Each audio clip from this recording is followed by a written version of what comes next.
विद्यालय प्रबंधन समिति या स्कूल मैनेजमेंट कमेटी। राजस्थान में सर्वप्रथम राज्य सरकार द्वारा राज्य के सरकारी माध्यमिक व उच्च माध्यमिक विद्यालयों की उन्नति को प्रोत्साहन देने हेतु राजस्थान सोसाइटी अधिनियम 1958 के तहत विद्यालय विकास कोष की स्थापना की गई। इसके उपरांत 22 अप्रैल 1999 को सरकार ने राज्य के सभी सरकारी माध्यमिक व उच्च माध्यमिक विद्यालय में विद्यालय विकास कोष या प्रबंधन समिति SDMC school development and management committee का गठन करने के निर्देश जारी किए। 8 एक्ट 2009 की धारा 21 के तहत सभी प्राथमिक एवं उच्च प्राथमिक विद्यालयों में विद्यालय प्रबंधन समिति के गठन का प्रावधान किया गया। केंद्र सरकार द्वारा 9 अप्रैल 2010 को जारी अधिसूचना के आधार पर निःशुल्क एवं अनिवार्य बाल शिक्षा का अधिकार नियम 2010 के नियम 3(1) एवं राजस्थान सरकार द्वारा 29 मार्च 2011 से लागू किए गए राजस्थान निःशुल्क एवं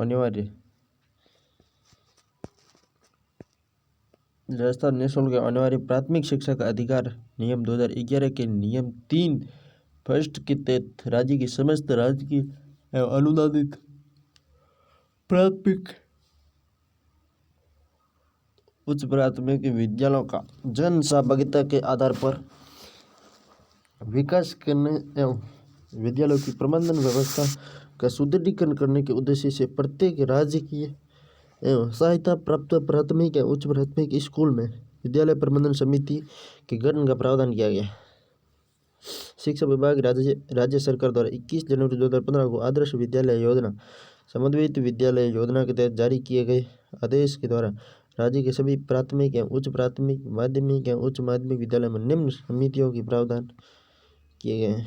कक्षा 1 से 8 के लिए SMC विद्यालय प्रबंधन समिति, कक्षा 9 से 12 के लिए SDMC school development and management committee and school management committee.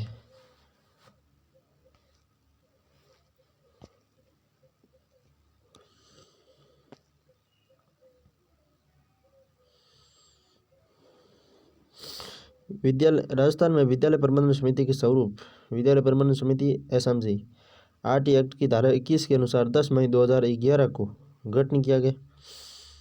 कक्षा 1 से 8 के विद्यालय में 6 से 14 वर्ष के विद्यार्थीगण के लिए SMC बनी जाती है। अध्यक्ष अभिभावकों में से कोई एक और सदस्य सचिव संस्था प्रधान एवं प्रधान अध्यापक। SDMC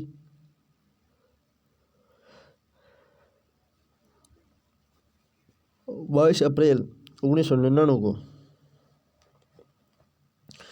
कक्षा 9 से 12 तक की विद्यालयों में 14 से 18 आयु वर्ग के विद्यार्थीगण पढ़ते हो। अध्यक्ष संस्था प्रधान है और सदस्य सचिव प्रधानाचार्य द्वारा मनोदय विद्यालय का वरिष्ठतम शिक्षक, मतलब 5 तक तो अभिभावक, अध्यक्ष और संस्था प्रधान सचिव होता है, जबकि 12 तक में संस्था प्रधान, अध्यक्ष और सचिव एक अध्यापक को बनाया जाता है।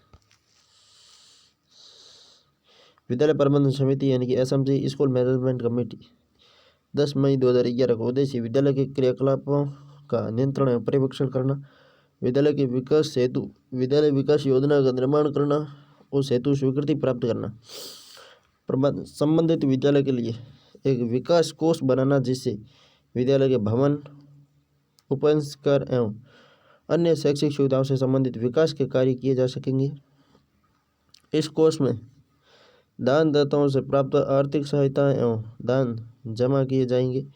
संबंधित विद्यालय के लिए एक परिचालन कोष बनाना जिससे राजकीय सहायता एवं अन्य माध्यमों से वेतन, आवश्यक परिचालन व मरम्मत व्यय वहन किया जा सके। दानदाताओं से दान, आर्थिक सहायता प्राप्त करना। बच्चों के लिए निःशुल्क एवं अनिवार्य शिक्षा का अधिकार अधिनियम 2009 के लक्ष्यों की प्राप्ति सुनिश्चित करना। विद्यालय भवन के विस्तार एवं अन्य सुविधाओं के लिए तथा राज्य सरकार की जन सहभागिता आधारित योजनाओं से संस्था विकास कोष के योगदान के आधार पर विकास कार्य करवाना। स्कूल प्रबंधन में अभिभावक, माता पिता या अध्यापकों की भागीदारी को सशक्त करना। विद्यार्थियों की शैक्षिक उपलब्धि स्तर में सुधार हेतु सामुदायिक भागीदारी बढ़ाना एवं समुदाय को स्कूल गतिविधियों से परिचित कराना। सक्षम सरकार, स्थानीय प्राधिकारी एवं अन्य संस्थाओं, निकायों एवं अन्य स्रोतों से प्राप्त अनुदान, आर्थिक सहायता के उपयोग पर समुचित निगरानी रखना। प्रारंभिक शिक्षा विभाग के अंतर्गत संचालित विभिन्न बाह्य सहायता प्राप्त योजनाओं, सर्व शिक्षा अभियान, समग्र शिक्षा अभियान, शिक्षाकर्मी परियोजना एवं जिला प्राथमिक शिक्षा कार्यक्रम आदि के अंतर्गत विद्यालय के विकास भवन निर्माण, शिक्षण सामग्री, शिक्षण अधिगम उपकरण, विद्यालय फैसिलिटी ग्रांट एवं TLM ग्रांट आदि हेतु उपलब्ध कराए गए राशियों प्रावधानों से निर्माण विकास कार्य कराना एवं ग्रांट का समुचित उपयोग करना। अन्य उद्देश्य जिससे संस्था की परिसंपत्तियों का बेहतर उपयोग एवं संस्था का बेहतर विकास हो सके। विद्यालय प्रबंधन समिति का गठन 8/1/2009 की धारा 21 फर्स्ट के अनुसार विद्यालय प्रबंधन समिति के कम से कम 3/4 यानी 75% विद्यालय में अध्ययनरत बालकों के माता पिता अभिभावक होंगे। 75% यानी 3/4 अध्यापक होंगे। साथ ही इनमें कमजोर एवं पिछड़े वर्ग के बालकों के माता पिता या अभिभावकों का आनुपातिक प्रतिनिधित्व होना आवश्यक है। विद्यालय प्रबंधन समिति के कुल सदस्यों का 50% महिला होना आवश्यक है। 50% महिलाएं होनी चाहिए, 75% अभिभावक। राजस्थान निःशुल्क होने वाले शिक्षक अधिकार नियम 2011 के नियम 3(2) के तहत एसएमसी की साधारण सभा, आम सभा या शासी परिषद का गठन किया जाएगा, जिसका गठन निम्न प्रकार होगा। संबंधित विद्यालय में अध्ययनरत प्रत्येक विद्यार्थी के माता पिता या अभिभावक, संबंधित विद्यालय के सभी अध्यापक एवं प्रबोधक, विद्यालय क्षेत्र से संबंधित वार्ड से निर्वाचित स्थानीय प्राधिकारी सदस्य। स्थानीय प्राधिकारी कैसे कहते हैं? जो वहाँ के मतलब सरपंच हो या वार्ड पंच हो, उसे स्थानीय प्राधिकारी कहते हैं, जैसे पार्षद, पंच आदि। विद्यालय क्षेत्र के ग्राम वार्ड में निवास करने वाले अन्य सभी जिला परिषद, नगर पालिका पार्षद, पंचायत समिति सदस्य एवं वार्ड पंच। समिति के कार्यकारिणी समिति का अध्यक्ष, उपाध्यक्ष एवं सदस्य सचिव ही साधारण सभा के अध्यक्ष, उपाध्यक्ष, सदस्य सचिव होंगे। मतलब कार्यकारिणी के जो अध्यक्ष, उपाध्यक्ष और सचिव होंगे वही साधारण सभा के अध्यक्ष, सचिव होंगे। साधारण सभा के सभी सदस्यगण होते हैं। सभी को सभा की कार्यवाही में एक मत देने का अधिकार होता है।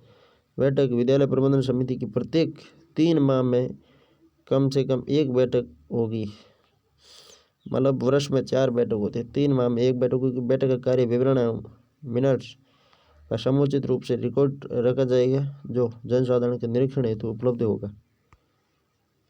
राज्य सरकार द्वारा 27 अक्टूबर 2015 को जारी निर्देशों के अनुसार एसएमसी की जुलाई से प्रारंभ होकर प्रत्येक 3 माह में कम से कम 1 बैठक, वर्ष में कम से कम 3 बैठक,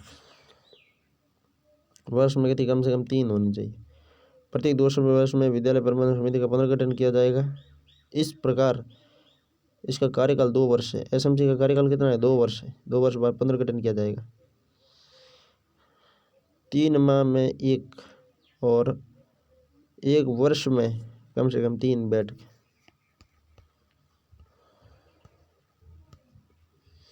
साधारण सभा स्कूल शिक्षा विभाग राजस्थान सरकार द्वारा 27 अक्टूबर 2015 को जारी आदेश के अनुसार विद्यालय प्रबंधन समिति की साधारण सभा में विद्यालय प्रबंधन समिति के सभी सदस्य शामिल होंगे, जो निम्न है। संबंधित विद्यालय में अध्ययनरत प्रत्येक विद्यार्थी के माता पिता या संरक्षक, संबंधित विद्यालय का प्रत्येक अध्यापक एवं प्रबोधक, संबंधित कार्य क्षेत्र में निवास करने वाले जिला प्रमुख, प्रधान, सरपंच, नगर पालिका अध्यक्ष, संबंधित कार्य क्षेत्र में निवास करने वाले समस्त जिला परिषद सदस्य, नगर पालिका पार्षद, पंचायत समिति सदस्य, वार्ड पंच। समिति की कार्यकारिणी समिति में निर्वाचित मनोनीत सदस्य जो उपरोक्त में शामिल नहीं हो। साधारण सभा के अधिकार एवं कर्तव्य विद्यालय के विकास हेतु आवश्यक विकास राशि के इकट्ठा करने पर विचार विमर्श व निर्णय, विद्यालय के परिचालन व विद्यालय की आय में फर्क हो तो बच्चों के माता पिता, अभिभावकगण, सामान्य जनता एवं अन्य दानदाताओं से दान या अन्य आर्थिक सहायता प्राप्त करने हेतु सभा की कार्यकारिणी समिति द्वारा दिए गए सुझाव में प्रस्ताव पर विस्तृत विचार विमर्श कर निर्णय लेना। कार्यकारिणी समिति द्वारा किए गए कार्यों की समीक्षा करना। एसएमसी में निर्णय प्रथमतः सर्वसम्मति या सर्वसम्मति से नहीं होने पर बहुमत द्वारा किए जाते हैं।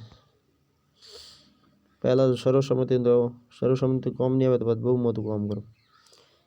साधारण सभा की बैठकें। साधारण सभा की वर्ष में जुलाई से मार्च तक 3 बैठकें अर्थात 3 माह में 1 बैठक, क्योंकि 12 महीने स्कूल चलता नहीं, लास्ट वाले महीनों में छुट्टियाँ हो जाती है, तो 3 माह में 1 बैठक और 1 वर्ष में 3 बैठक होनी अनिवार्य है। लेकिन आवश्यकता पड़ने पर बैठक अध्यक्ष सदस्य सचिव द्वारा कभी भी बुलाई जा सकती है। साधारण सभा की बैठक का कोरम साधारण सभा के सदस्यों की कुल संख्या का 25% होगा।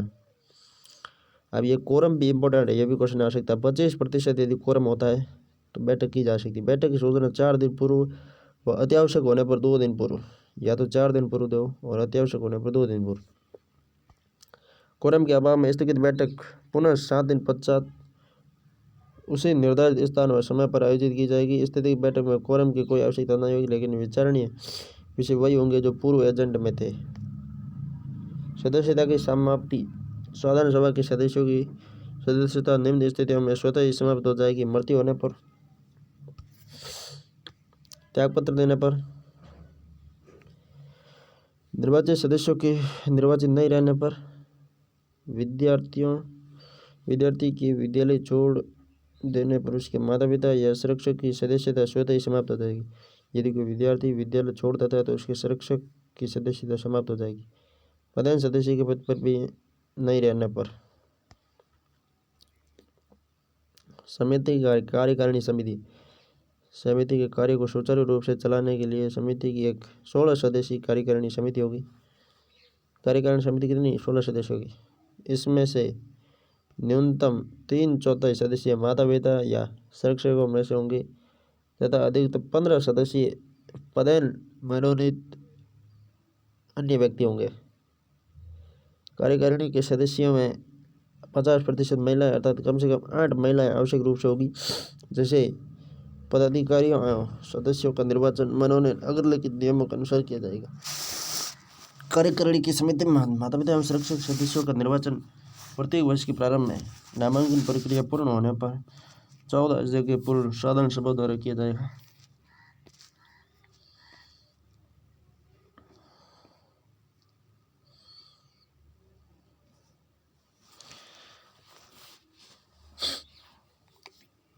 एसएसबी में अध्यक्ष।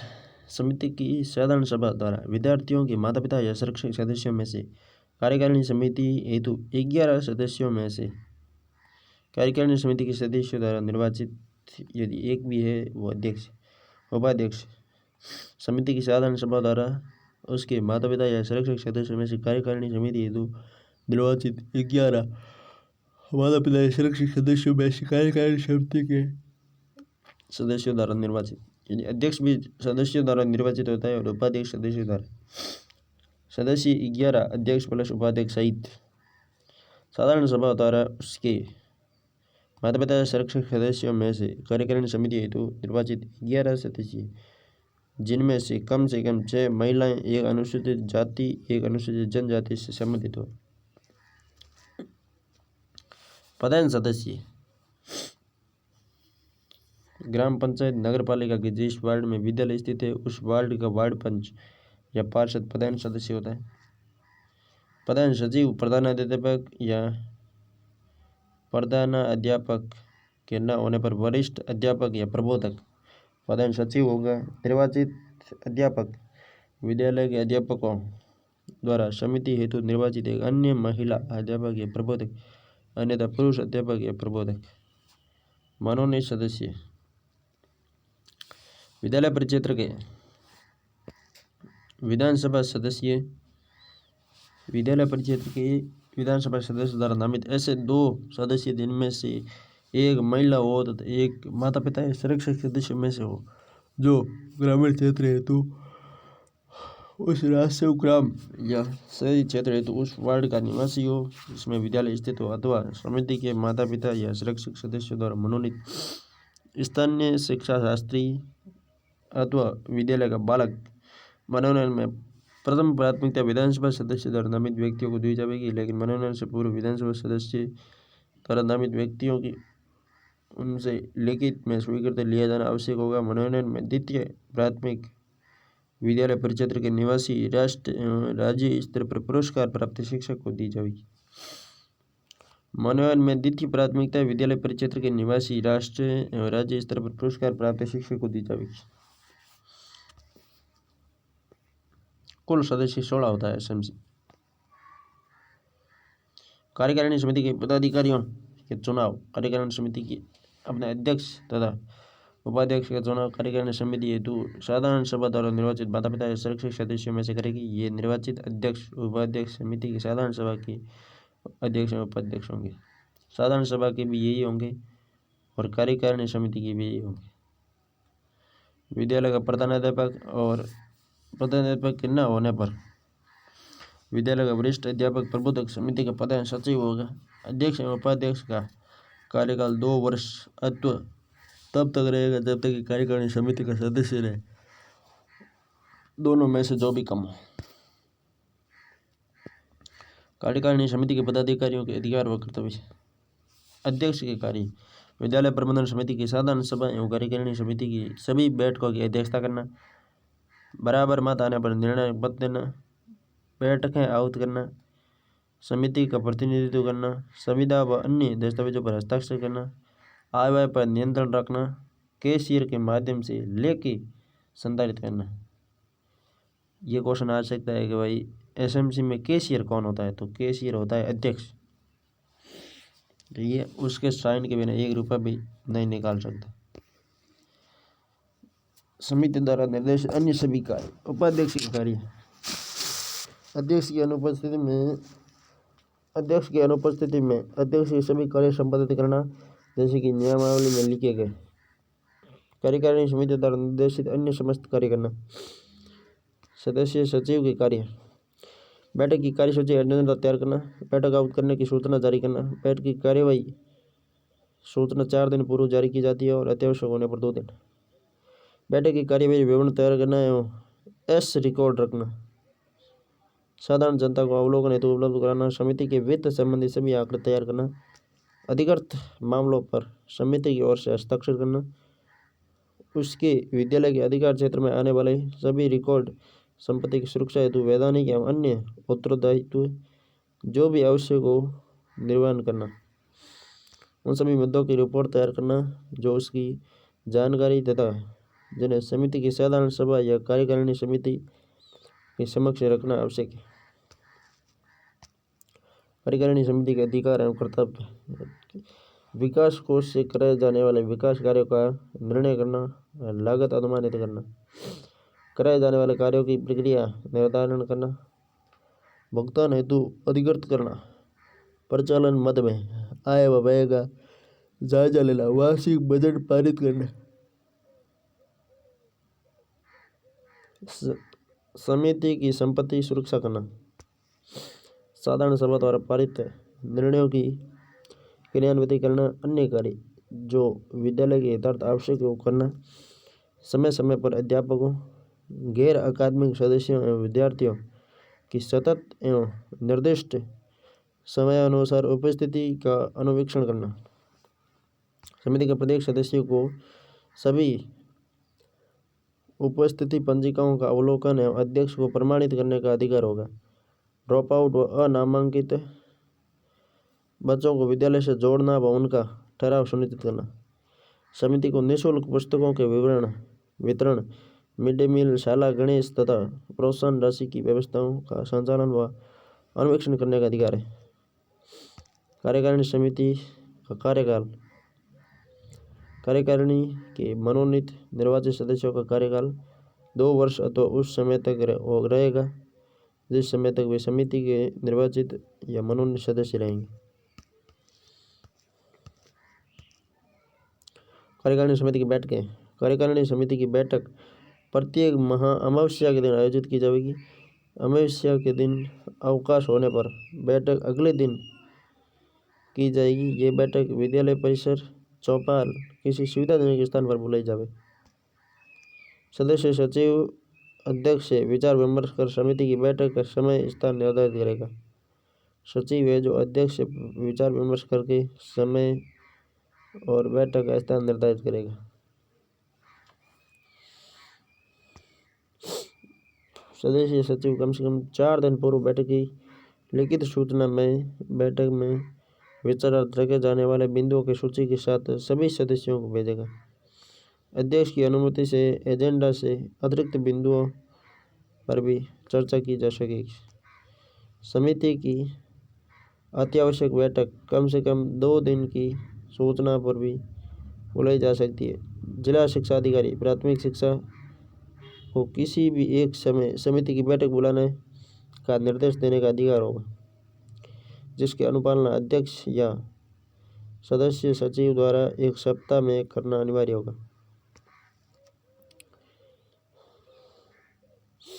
समिति की बैठक में निर्णय यथा संभव सर्वसम्मति से व सर्वसम्मति नहीं होने पर निर्णायक बहुमत से होंगी। विद्यालय प्रबंधन समिति के गठन संचालन से संबंधित विवादों को निपटाने के लिए मुख्य ब्लॉक शिक्षा अधिकारी एवं मुख्य ब्लॉक शिक्षा अधिकारी द्वारा प्रकरण रेफर किए जाने पर जिला शिक्षा अधिकारी प्राथमिक शिक्षा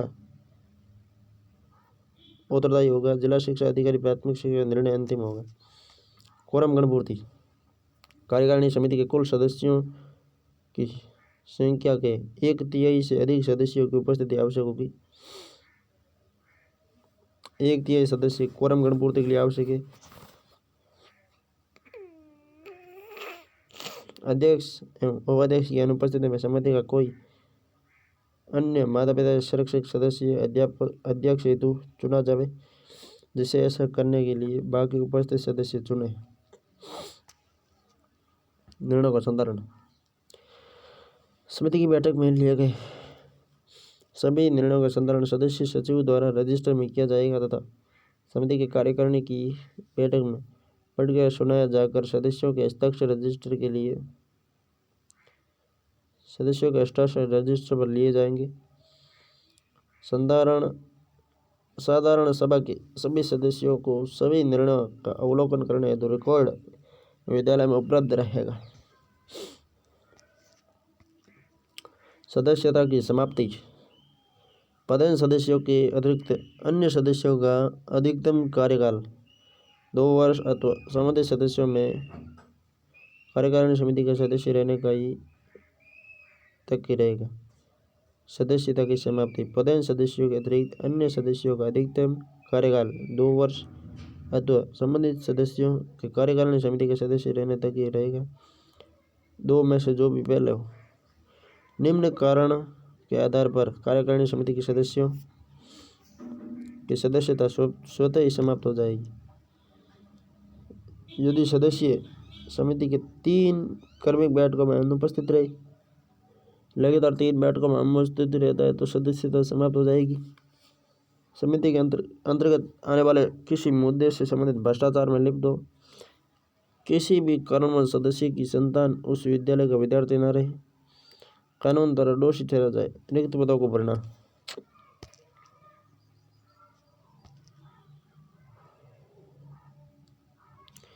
यदि किसी सदस्य का कार्यकाल उसके द्वारा धारित पद रिक्त होने के कारण समाप्त हो जावे तो रिक्त होने वाले पद को समिति द्वारा उप नियमों का अनुपालन करते हुए भरा जाएगा। सदस्यता समापन के कारण रिक्त हुए पद पर निर्वाचित मनोनीत सदस्य का कार्यकाल उस सदस्य के बचे हुए कार्यकाल जितना ही होगा तथा निर्वाचन और मनोनयन उस वर्ग से ही किया जाएगा जिस वर्ग का पद रिक्त हुआ है। विद्यालय प्रबंधन समिति उस वित्तीय वर्ष की समाप्ति से 3 माह पूर्व उसका प्रथम बार गठन हुआ है एक विद्यालय विकास योजना का निर्माण करेगी। विद्यालय विकास योजना एक 3 वर्षीय योजना होगी। अगले 3 वर्ष की 3 वार्षिक योजनाओं को मिलाकर बनाई जाएगी। विद्यालय प्रबंधन समिति school development and management committee SDMC माध्यमिक शिक्षा निदेशालय के दिनांक 21 जनवरी 2015 के आदेश द्वारा समस्त राज्य के माध्यमिक उच्च माध्यमिक विद्यालय में विद्यालय कोष एवं प्रबंधन समिति SDMC तथा कक्षा 1 से 8 की कक्षाओं हेतु विद्यालय प्रबंधन समिति एसएमसी की गठन के आदेश जारी किए गए। माध्यमिक एवं उच्च माध्यमिक विद्यालयों में कक्षा 9 से 12 के विद्यार्थियों की शैक्षिक गुणवत्ता में सुधार करने, विद्यालय भवन के विकास करने संबंधी कार्य विद्यालय विकास कोष एवं प्रबंधन समिति एसडीएमसी की गठन हेतु संरचना निम्न प्रकार है। School development and management committee SDMC की कार्यकारिणी समिति की संरचना आरएमएसए की गाइडलाइन के अनुसार होगा। सबसे इम्पोर्टेंट गाइडलाइन ये है। प्रधानाचार्य प्रधानाध्यापक अध्यक्ष होगा। अभिभावकों में से SC ST की समुदाय के 2 प्रतिनिधि, अभिभावकों से महिला 2, अभिभावकों में से अन्य प्रतिनिधि 2। ठीक है। उसके बाद में सामाजिक विज्ञान के अध्यापक 1, विज्ञान का 1, गणित का 1, सामाजिक विज्ञान, विज्ञान और गणित का 1। पंचायत या शहरी स्थानीय निकाय के प्रतिनिधि सदस्य 2, पंचायत से 2 जन बुलावना। ऑडिट व वित्त विभाग का 1 व्यक्ति, संस्था का लेखा कार्मिक प्रतिनिधि, कंप्यूटर ऑपरेटर को 1 बुला देना। शैक्षिक रूप से पिछड़े अल्पसंख्यक समुदायों का प्रतिनिधित्व 1, महिला समूह में से प्रतिनिधि सदस्य 1, ग्राम शिक्षा विकास समिति का सदस्य शिक्षाविद 1, विज्ञान मानवीय कला शिक्षा कला संस्कृति क्राफ्ट की पृष्ठभूमि में 1 सदस्य, जिला शिक्षा अधिकारी द्वारा मनोनीत अधिकारी 1, विद्यार्थी प्रतिनिधि 2 विद्यार्थी तरफ आ सके, विधायक प्रतिनिधि 2, प्रधान अध्यापक द्वारा नामित मुख्य शिक्षक, हेड सदस्य टीचर, वरिष्ठतम व्याख्याता उच्च माध्यमिक विद्यालय में, वरिष्ठतम अध्यापक माध्यमिक विद्यालय में, हेड टीचर तो उच्च माध्यमिक में होगा और माध्यमिक में होगा वरिष्ठतम अध्यापक। कुल 23 सदस्य होंगे। किसमें? एसडीएमसी में। एसडीएमसी में कुल 23 सदस्य है भाई, ये देख लो, ये पूरी एसडीएमसी है, इसका खाका 23 सदस्य।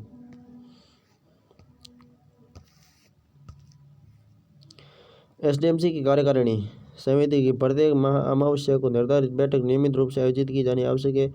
उक्त बैठक में विद्यालय की शैक्षिक गुणवत्ता वृद्धि तथा भौतिक संरचना के विकास संबंधी मुद्दों पर विचार विमर्श उपरांत पारित प्रस्तावों की क्रियान्विति हेतु अधीनस्थ संस्था प्रधानों को नियमित मॉनिटरिंग हेतु पाबंद किया जाता है। कार्यकारिणी समिति का कार्यकाल 2 शैक्षिक सत्रों के लिए निर्धारित है। उक्त अनुसार कार्यकाल समाप्ति पूर्व निर्धारित समयावधि में पद सदस्यों के अतिरिक्त अन्य सदस्यों के मनोनयन निर्वाचन की कार्यवाही एसडीएमसी विधान के अनुरूप तत्काल संपादित की जाती है। वर्तमान प्रावधानों के अनुरूप एसडीएमसी की कार्यकारिणी समिति में क्षेत्रीय विद्यालय द्वारा 2 प्रतिनिधियों का मनोनयन किया जाता है।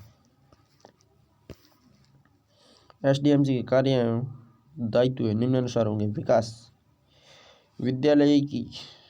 विद्यालय सुधार योजनाओं तैयार करना, राष्ट्रीय माध्यमिक शिक्षा अभियान के निम्न उद्देश्यों की प्राप्ति हेतु कार्य योजना बनाकर लक्ष्य प्राप्त करना, कक्षा 9 से 10 का सकल नामांकन दर बढ़ाना, माध्यमिक स्तर की ड्रॉप आउट दर 25% से नीचे लाना, विद्यालय में जीवन कौशल का विकास, आईसीटी का उपयोग सुनिश्चित करना, विद्यालय विकास में समुदाय की सहभागिता सुनिश्चित करना, समग्र शिक्षा अभियान से प्राप्त राशि का रिकॉर्ड संधारण करना। समिति अपने कोप का उपयोग रिकवरिंग एंड नॉन रिकवरिंग मद में कर सकेगी। समिति भारत सरकार के वित्तीय मैनुअल के अनुसार व्यय कर सकेगी। समिति द्वारा माध्यमिक उच्च माध्यमिक विद्यालय के सभी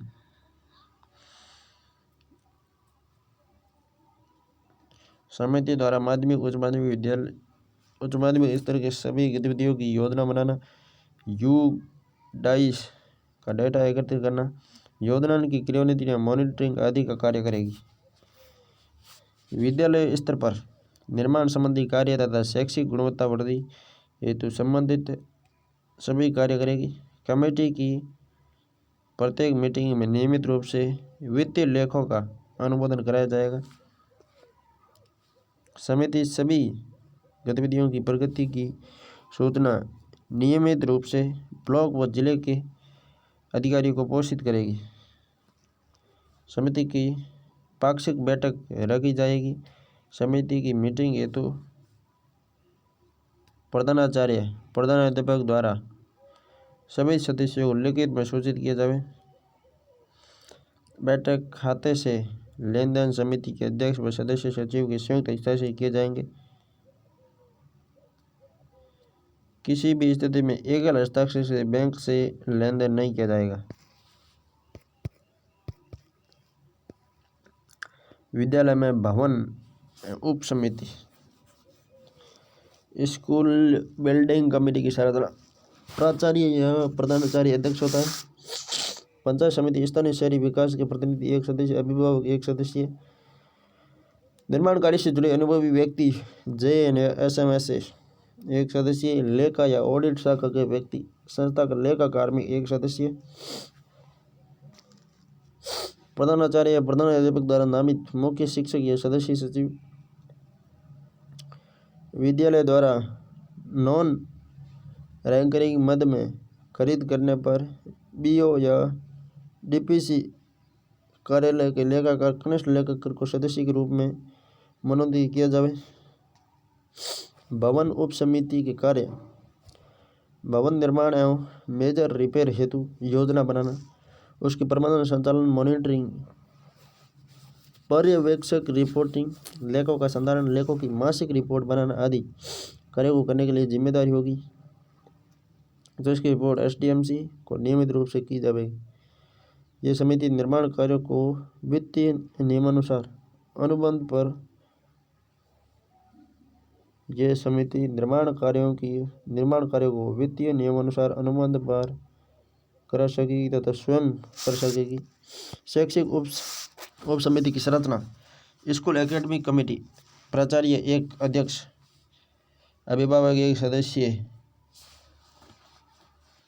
प्रत्येक क्षेत्र का एक विशेषज्ञ, विज्ञान या गणित का एक, मानविकी का एक, कला, संस्कृति, क्राफ्ट, खेलकूद आदि क्षेत्र का विशेषज्ञ एक, प्राचार्य या प्रधानाध्यापक द्वारा नामित मुख्य शिक्षक सदस्य। शैक्षिक उप समिति का कार्य शैक्षिक गतिविधियों की कार्य योजना निर्माण एवं प्रभावी क्रियान्वयन, शैक्षिक गतिविधियों की मूल्यांकन, रिपोर्ट्स की समीक्षा एवं सुझावों को परीक्षण पश्चात आगामी कार्य योजना में सम्मिलित कराने हेतु अनुशंसा, शैक्षिक गुणवत्ता सुधार हेतु समयबद्ध कार्य योजना निर्माण एवं क्रियान्वयन, शैक्षिक समयांकों का विश्लेषण एवं निम्न उपलब्धियों के क्षेत्र में सम्मेलन हेतु कार्य योजना प्रस्तुत करना, मासिक त्रैमासिक प्रगति रिपोर्ट की समीक्षा एवं फॉलो अप कार्यवाही हेतु सुझाव। वर्ष 2018-19 में विद्यालय प्रबंधन समिति की सदस्यों तथा विद्यालय विकास एवं प्रबंधन समिति के सदस्यों के प्रशिक्षण हेतु KRP-RP प्रशिक्षण का आयोजन किया गया। अब आ गई NEP 2020, तो देखता हूँ कितना टाइम हुआ है तब तो कर लेते हैं। राष्ट्रीय शिक्षा नीति 2020 राजस्थान के परिप्रेक्ष्य में केंद्र सरकार ने राष्ट्रीय शिक्षा नीति 2020 नेशनल एजुकेशन पॉलिसी 2020 को मंजूरी दी। नई शिक्षा नीति 34 वर्ष पुरानी राष्ट्रीय शिक्षा नीति 1986 को प्रतिस्थापित करेगी। राष्ट्रीय शिक्षा नीति 2020 21वीं सदी की पहली शिक्षा नीति है। 1968 और 1986 के बाद ये भारत की तीसरी शिक्षा नीति है। पहले 68 में, 2086 में, तीसरी 2020 में। NEP 2020 के तहत केंद्र व राज्य के सहयोग से शिक्षा के क्षेत्र में देश की GDP के 6% हिस्से के बराबर निवेश का लक्ष्य रखा गया है। अध्यक्ष सुप्रतिष्ठित वैज्ञानिक पूर्व ISRO प्रमुख पद्म भूषण की कस्तूरी रंगन समिति का गठन जून 2017 में समिति का गठन किया गया। मई 2019 में राष्ट्रीय शिक्षा नीति मसौदा कैबिनेट को प्रस्तुत किया गया और 29 जुलाई 2020 को केंद्रीय मंत्रिमंडल द्वारा से मंजूरी मिली। जून 2017 को की कस्तूरी रंगन समिति का गठन हुआ। मई 2019 में राष्ट्रीय शिक्षा नीति का मसौदा कैबिनेट को प्रस्तुत हुआ और 29 जुलाई को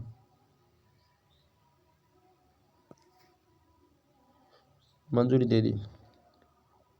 राष्ट्रीय शिक्षा नीति 2020 को 4 भागों तथा 27 अध्यायों में विभक्त किया गया। राष्ट्रीय शिक्षा नीति के 4 भाग एवं 27 अध्याय। राष्ट्रीय शिक्षा नीति 2020 को लागू करने वाला प्रथम राज्य कर्नाटक।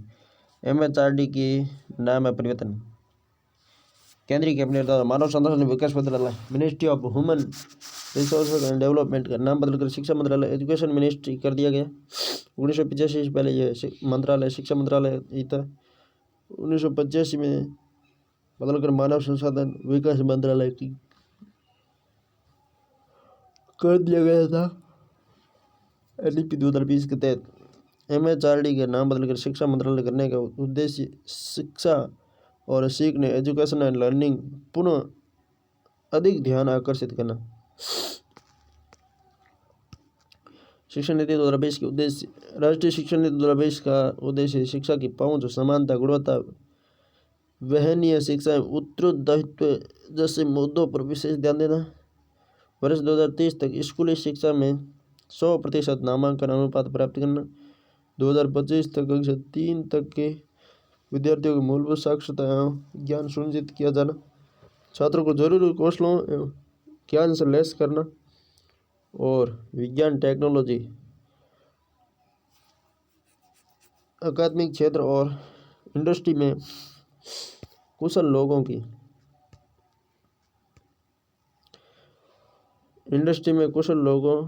की कमी को दूर करते हुए देश को ज्ञान आधारित सुपर पावर के रूप में स्थापित करना।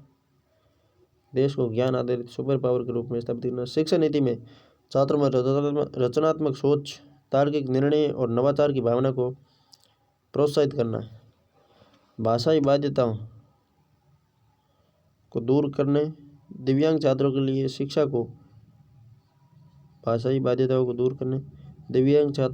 शिक्षा को सुगम बनाने आदि के तकनीकी प्रयोगों को बढ़ावा देने पर बल देना। स्कूली शिक्षा में सुधार। नई शिक्षा नीति में वर्तमान सक्रिय 10+2 शैक्षिक मॉडल के स्थान पर शैक्षिक पाठ्यक्रम 53 चौथी प्रणाली आधारित विभाजित की जाएगी। यह फॉर्मेट रहेगा। नया फॉर्मेट 5 वर्ष फाउंडेशनल स्टेज, 3 से 6 वर्ष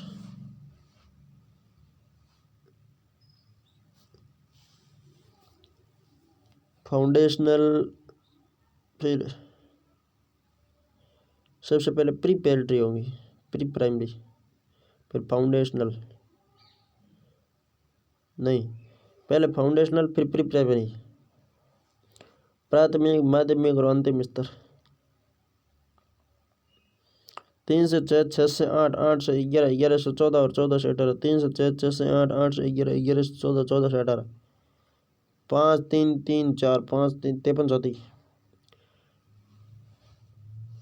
फाउंडेशनल, प्री प्राइमरी, प्राथमिक, माध्यमिक और अंतिम कक्षा के स्तर आंगनवाड़ी या नंदघर, फिर प्री प्राइमरी या नर्सरी 1 और 2, कक्षा 3, 5, 6, 8, 9, 12। शिक्षा प्रणाली में सुधार। उच्चतर शिक्षा संस्थानों को उच्च गुणवत्तापूर्ण शिक्षण, अनुसंधान एवं सामुदायिक भागीदारी उपलब्ध कराने के लिए उच्च साधन एवं बहुविषयक संस्थानों में रूपांतरित किया जाएगा। पहले सरकारी स्कूलों में प्री स्कूलिंग नहीं होती थी, बच्चा 6 वर्ष की आयु में पढ़ना आरंभ करता था, लेकिन अब 3 वर्ष से ही शिक्षा ECC early childhood care and education द्वारा प्रारंभ आंगनवाड़ी नंदघर के माध्यम से शिक्षा दी जाती है। पहले जहाँ कक्षा 11 से विषय चुनने थे, अब छात्रों को कक्षा 9 से विषय चुनने की आज़ादी रहेगी। कक्षा 6 से तो व्यावसायिक शिक्षा दी जाएगी, जबकि कक्षा 9 से विषय चुनने की आज़ादी होगी। कक्षा 9 से 12 की पढ़ाई में किसी विषय के प्रति गहरी समझ तथा बच्चों की विश्लेषण क्षमता को बढ़ाकर जीवन में बड़े लक्ष्य निर्धारित करने के लिए प्रेरित किया जाएगा। 10वीं 12वीं की बोर्ड परीक्षा में बदलाव कर वर्ष में 2 बार सेमेस्टर प्रणाली द्वारा ऑब्जेक्टिव एवं सब्जेक्टिव फॉर्मेट में परीक्षा आयोजित की जाएगी। कक्षा 6 से व्यवसायिक शिक्षा दी जाएगी, मतलब कक्षा 9 से तो विषय चुनेंगे, कक्षा 6 से व्यवसायिक शिक्षा दी जाएगी।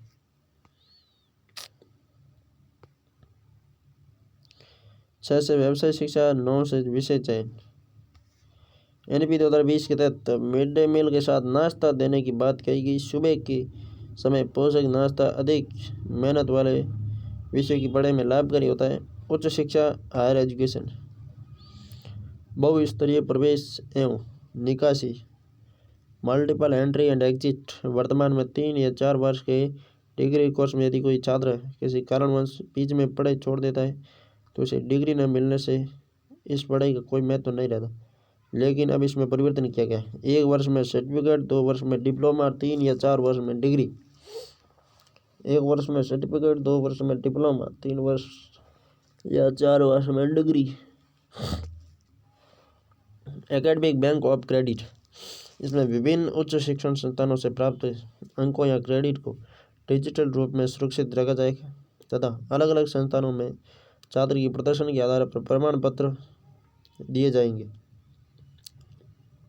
जो छात्र हायर एजुकेशन में नहीं जाना चाहते उनके लिए ग्रेजुएशन डिग्री 3 साल की है, किंतु शोध अध्ययन करने वालों के लिए ग्रेजुएशन डिग्री 4 साल की है। पोस्ट ग्रेजुएशन कोर्स में 1 साल बाद पढ़ाई छोड़ने का विकल्प रहेगा। 5 साल का संयुक्त ग्रेजुएट मास्टर कोर्स लाया जाएगा। 5 साल का संयुक्त ग्रेजुएट मास्टर कोर्स लाया जाएगा। कॉमन एडमिशन टेस्ट CAT उच्च शिक्षण संस्थानों में प्रवेश के लिए कॉमन एग्जाम होगी जिसे राष्ट्रीय परीक्षा एजेंसी कराएगी। संस्था के लिए यह प्रवेश एग्जाम अनिवार्य नहीं है। CAT करवाएंगे किंतु अनिवार्य नहीं है।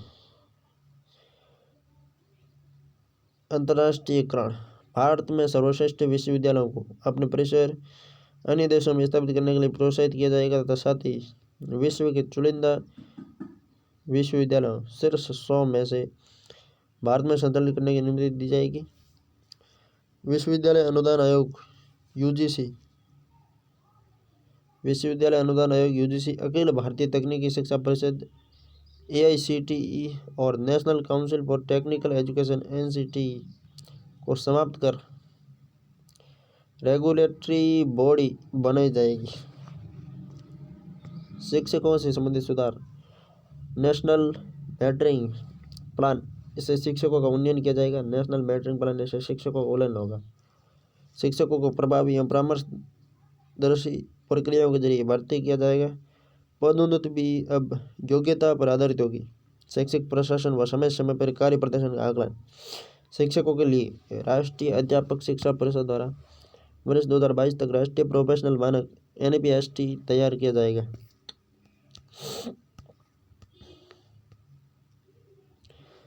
प्रत्येक स्कूल में शिक्षक छात्रों का अनुपात पेरेंट्स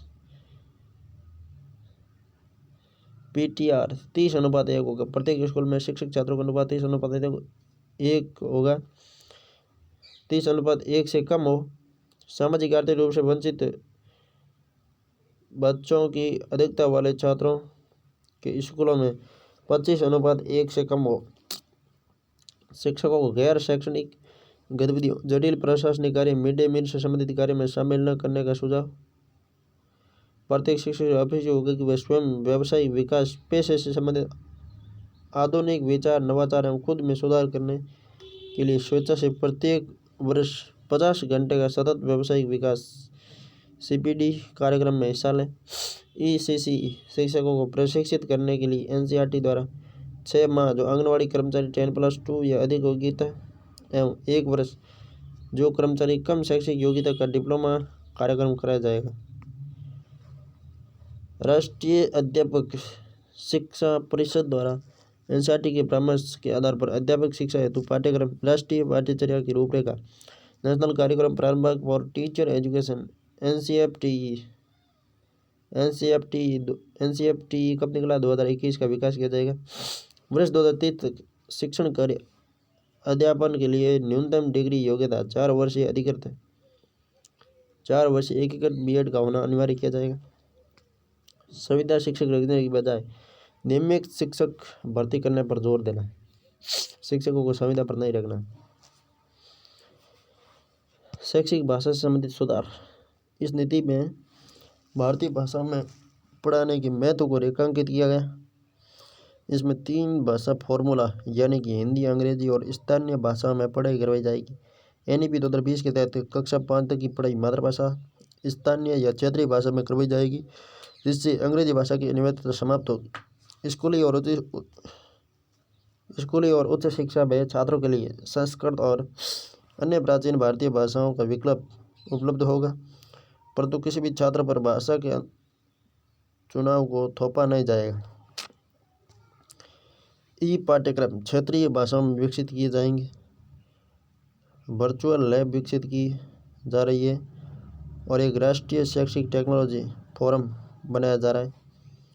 बधिर छात्रों के लिए राष्ट्रीय और राज्य स्तर पर पाठ्यक्रम सामग्री विकसित की जाएगी तथा भारतीय संकेत भाषा इंडियन साइन लैंग्वेज ISL को पूरे देश में मान्यता किया जाएगा। छठी कक्षा से वोकेशनल कोर्स शुरू किए जाएंगे। वोकेशनल कोर्स किसी कक्षा से? छठी से। इसके तहत इच्छुक छात्रों को छठी क्लास के बाद से ही इंटर्नशिप करवाई जाएगी। 9वीं कक्षा से विद्यार्थियों को विदेशी भाषाओं को सीखने का विकल्प मिलेगा। छठी कक्षा में तो वोकेशनल कोर्स यानी कि इंटर्नशिप, और 9वीं कक्षा में जो विदेशी भाषा सीखने का विकल्प मिलेगा। भारतीय भाषाओं के संरक्षण और विकास के लिए एक भारतीय अनुवाद एवं वाक्य संस्थान तथा फारसी, पाली, प्राकृत भाषा के लिए राष्ट्रीय संस्थान स्थापित किए जाएंगे। उच्च शिक्षा आयोग। भारत उच्च शिक्षा आयोग higher education commission of India HECI को संपूर्ण उच्च शिक्षा के सर्वोच्च निकाय के रूप में गठित किया जाएगा। इसमें मेडिकल और कानूनी शिक्षा को भी शामिल नहीं किया जाएगा।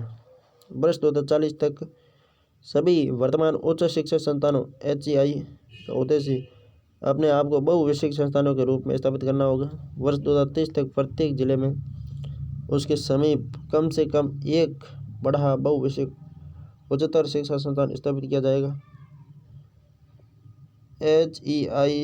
HECI के कार्यों के प्रभावी और प्रदर्शितापूर्ण निष्पादन के लिए 4 संस्थानों का निर्धारण किया जाएगा। ये संस्थान इम्पोर्टेंट है भाई। विनियमन हेतु राष्ट्रीय उच्चतर शिक्षा नियामक परिषद, national higher education regulatory council, मानक निर्धारण सामान्य शिक्षा परिषद, जनरल एजुकेशन काउंसिल, वित्त पोषक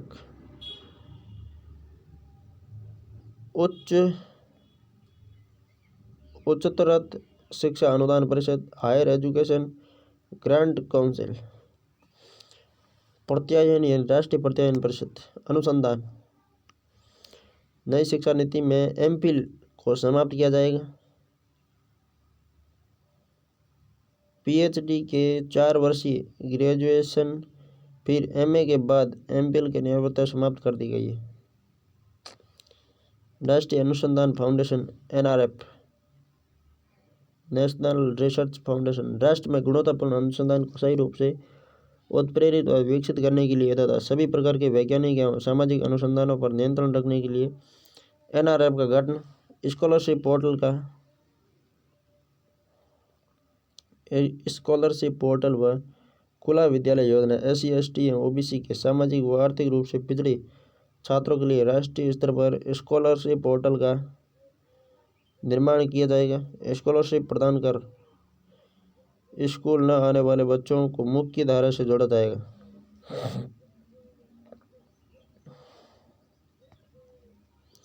IIT और IIM की तरह multidisciplinary education and research university MERUS की स्थापना की जाएगी। देश के जो युवा किसी संस्था में नियमित रूप से अध्ययन नहीं कर सकते उन्हें NIOS national institute of open schooling और राज्यों के ओपन स्कूलों द्वारा चलाए जा रहे